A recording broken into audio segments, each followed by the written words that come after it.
வணக்கம், என் பேர் புவனேஸ்வரி. என் வயசு 32. நான் இங்கே ஃபிலிக்ஸ் கிளினிக்கில் ஜாயின் பண்ணியிருக்கேன். ரொம்ப நாளாக எனக்கு கீழ் பெயினும் அதாவது முட்டி வலியும் ரெண்டுமே எனக்கு இருந்துச்சு. எனக்கு வலி எதனால் இருக்குன்னு தெரியல. நான் ஓவர் வெயிட்டாக இருக்கிறதுனால தான் எனக்கு இந்த வலி அதிகமாக இருந்தது. ஸோ நான் இங்கே ஹீல் பெயினுக்கோசம் நான் ஃபிசியோதெரப்பி எடுத்திருந்தேன்.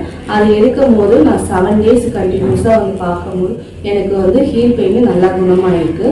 அதே மாதிரி முட்டி வலியும் எனக்கு நல்லா இப்போ ஃபிசியோதெரப்பி யூஸ் பண்ணும்போது எனக்கு கொஞ்சம் சரியாக இருக்குது. பட் எனக்கு எதனால் இந்த வலி எனக்கு இருந்ததுன்னா நான் ஓவர் வெயிட்டாக இருக்கிறதுனால. ஸோ நான் இங்கே ஜிம்மு ஜாயின் பண்ணியிருக்கேன். இங்கே தண்ணி பேக்கும் ஒன்று அரேஞ்ச் பண்ணியிருக்காங்க, அதையும் நான் அதில் ஜாயின் பண்ணியிருக்கேன். எனக்கு அதில் நான் சேர்ந்து 20 daysல எனக்கு பெஸ்ட் ரிசல்ட் எனக்கு கிடைச்சிருக்கு. ஸோ நானும் வெயிட் கம்மி ஆயிருக்கேன். ஸோ உங்களுக்கு நீங்கள் இதை ஜாயின் பண்ணிக்கோங்க. அதே மாதிரி உங்களுக்கு ஹீல் பெயின் என்ன இருந்தாலும் இங்கே ஃபிசியோதெரப்பி பெஸ்ட் ட்ரீட்மெண்ட் இங்கே இருக்குது. நீங்கள் யார் தாராளமாக ஜாயின் பண்ணலாம். Thanks to Felix clinic.